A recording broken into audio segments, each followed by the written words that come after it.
Hey everybody, I'm sitting here with Tisha Mahon, the former North Carolina Tar Heel and former collegiate coach at William Peace University, and she's going to talk to us today about college recruiting. So how you doing today, Tisha?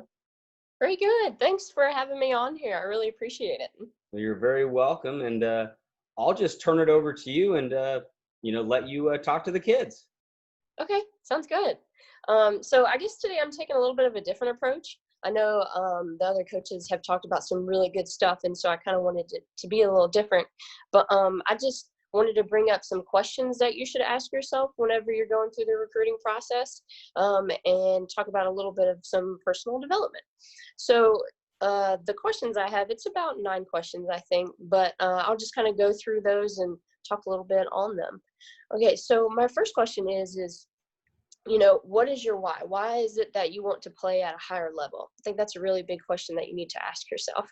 And to be honest with yourself, write it down, say it out loud, make sure it's your goal and your dream that you want to play at the collegiate level.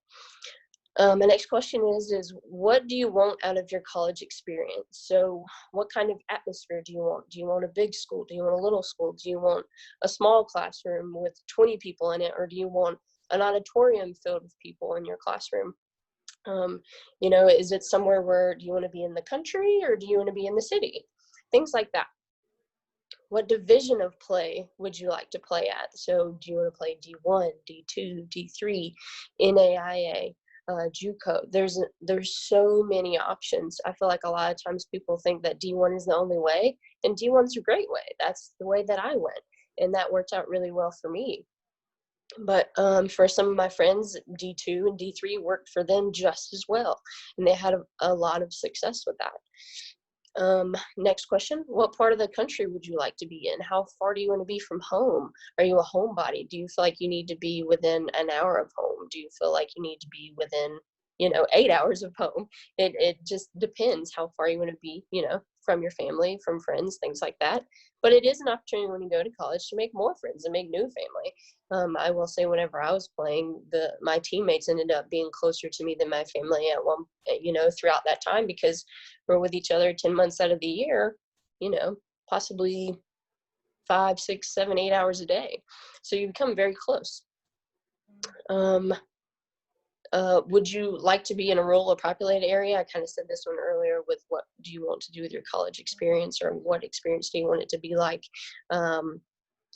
Next question, what environment do you learn well in? That kind of goes with what I was saying earlier about your college experience. Do you want to be in a classroom of 200 people? Do you want to be in a classroom of 20 people? I know at William Peace, a lot of times classes max is like 22 people in a classroom. And the girls really enjoy that experience of having that one-on-one interaction with teachers, as opposed to at UNC, where I walked into a classroom my freshman year and there was 300 people in the auditorium. What do you want to major in is a big question. A lot of people I've met want to do things in the medical field, and their school all offers biology, so that's a great way to go. At William Peace, a bunch of the girls wanted to be teachers, and we offered education. And so really looking into the school, what is it that you want to major in, and make sure that school offers that. My next question is do you have schools that you're interested in, and why are you interested in those schools? All those questions that I've asked before, were you able to answer those in that question? And then I guess my final question, I got 2 more questions.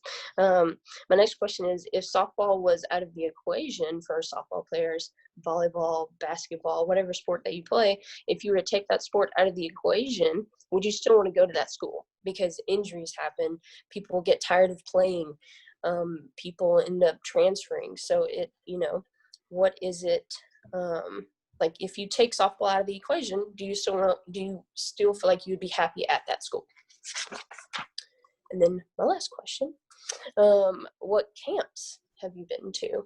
And have you signed up for any camps? So with softball, normally camps are over the summer. A lot of times they are in the fall, whenever it's not quite as busy as for colleges. And so make sure you're going to these, because that it gets you a lot of exposure very quickly.